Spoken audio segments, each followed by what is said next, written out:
In tonight's The Lounge Goes Clubbing, we explore the way modern technology can bring the sights, sounds and energy of clubbing into your living room. We'll track Chris Hampartsoumian as he prepares and executes a live video webcast from a thumping session at London's Ultimate Bass Nightclub. And as it's home to both Jim Masters and that heavyweight of heavyweight DJs, Carl Cox, we'll find out their thoughts on virtual clubbing and Ultimate Bass itself. This club only holds 220 people, and you know, I like to think that they're lucky 220 people.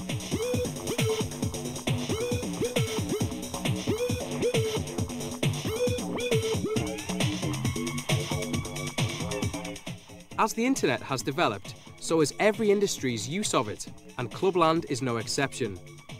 Early sites focused on listings, but the heady onward rush of web technology means that such staid, text-only content has come to be eclipsed by attempts to bring the club into your domicile. First, this meant audio webcasts of live DJ sets, but now the most exciting work is live video shows broadcast on the internet, executed by the likes of Chris H from Ultimate Bass. It's Wednesday afternoon, 8 days before the planned webcast, and Chris is heading to the club to check it has everything needed to enable a video webcast to work.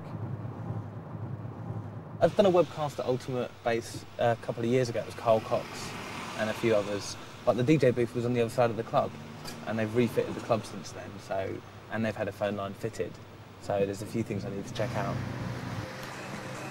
Chris has to decide where to locate the PC, where to situate the cameras, and ensure there are mundane things like enough power points.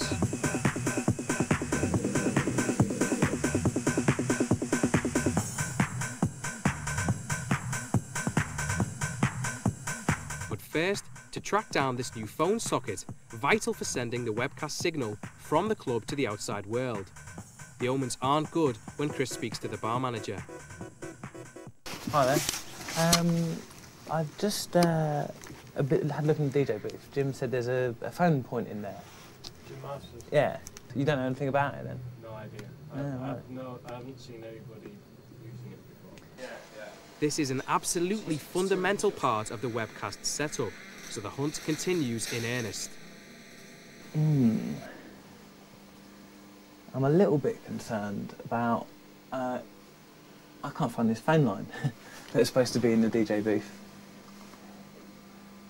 And without a phone line, it's quite difficult. Oh, what's that? Aha!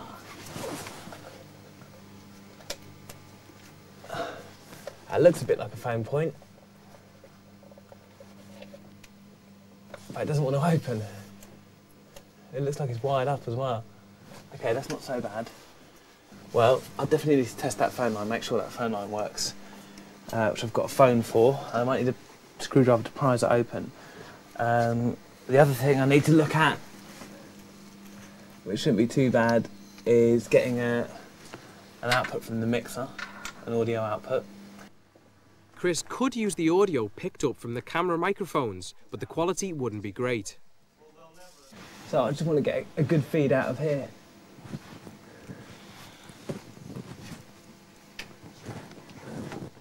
Record output. That's what I need. Wicked. So I've got my record out of the mixer, into the computer. There's a plug down there, there's a phone line down there. Perfect. Plug in a video camera to the back of the video encoder, video as well. Finally, Chris checks the phone line that'll transmit his images from the club to your home. Ideally, this link would be an ISDN line, but that's a luxury enjoyed by relatively few clubs at the moment. Instead, it's down to analog. It sounds clear as day.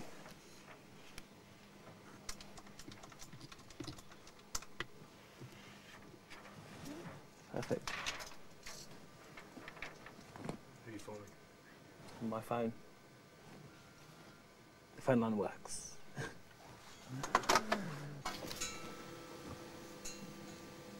What's important as well, especially when you're not using ISDN, is that you get a good quality phone line. If you've got a noisy line, you don't get good data transfer over it. But you know, it sounds good. It sounds really clear.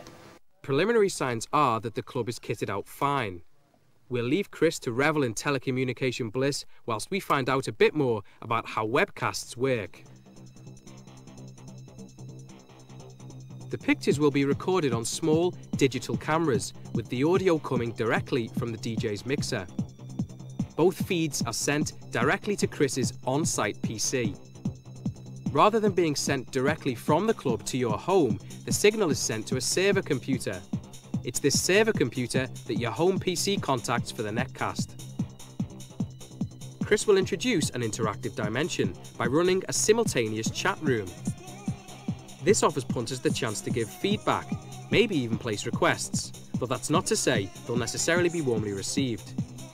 The video setup Chris will install on this occasion is a relatively straightforward one. He could have added more cameras and then edited the pictures before they transmitted, plus use a microphone to capture atmospheric crowd noise. As Carl Cox explains, Ultimate have been involved with webcasting since the early days.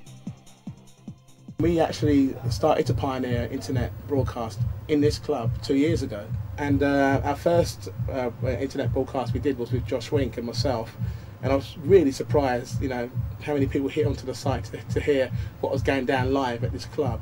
We had about 2,000 hits in about 4 hours, which I thought was absolutely amazing.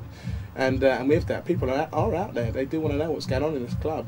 The whole technical idea of having Ultimate Bass, you know, in your bedroom is an achievement, you know, based on what can happen now. You know, you could never do this, you know, 10 years ago. It's now Thursday afternoon, and the webcast is a week away. Having ascertained that the broadcast is technically possible, Chris has returned to his office-cum-bedroom to ready his site, clubguide.com, to deliver the webcast. Although there's some time to the gig, this evening he flies to the States on business and won't return till the night before the broadcast itself. So all preparations, the alterations to the site, the promotion and setting up a test clip, must be completed before the close of today.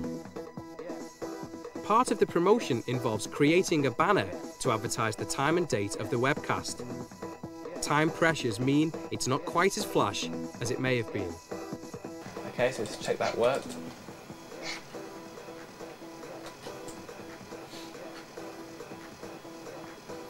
Oh, it looks horrible.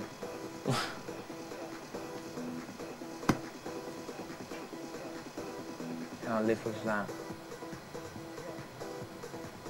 Right, gets the message across, I suppose. What do you reckon?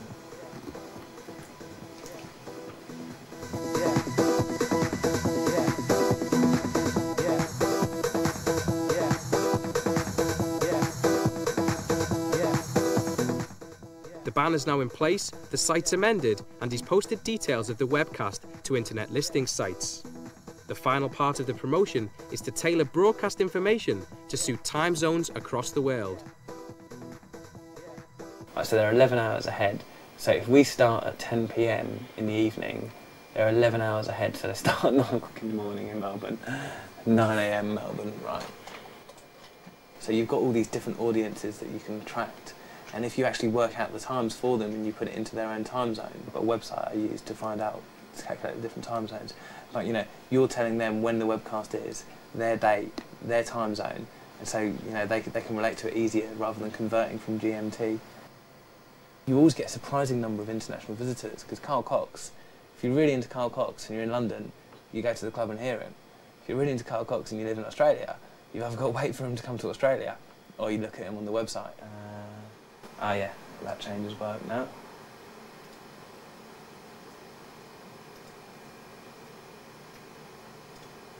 Right, can't find the file, that's because I haven't put it in place yet. Is that almost there? Make sure that link works.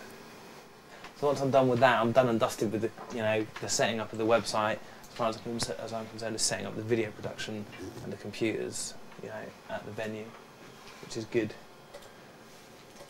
So, to do that, this is always hit and miss.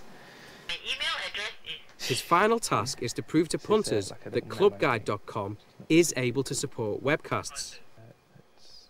Many sites claim to be able to, but a great number fail. So Chris will leave a test clip of his voice to demonstrate that the site can broadcast.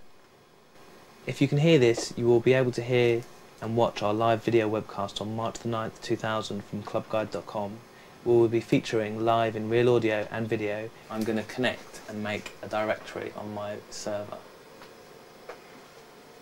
Will be featuring live in real audio and video DJs Carl Cox, Eric Powell and Jim Masters from 10 till 3 AM GMT. We're going to be hosting a live chat room from the club and hope to give you a chance to chat to the DJs after the set. In theory now my website, where it says get on the live stream, I click here, brings up the real player, and it should play our little clip. That says the right thing. Meets in the chat room.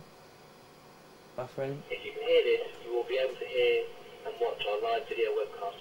We will be featuring live in real audio and video DJs Carl Cox, Eric Powell and Jim Masters. The website's done and dusted now, really. The site being ready and the promotion underway, all that remains, one last phone call. Hello Billy, it's Chris. Alright, cheers. Cheers for letting me call you back on that one. Yeah, has Jim or Emma filled you in at all on what I've been talking about? Oh, okay. Chris has cleared permission with the DJs and promoters of Ultimate Bass, but must make a courtesy call to the venue's manager, Billy, to let him know what's in store for next week. Yeah, I'm asking for your permission, yeah, and it...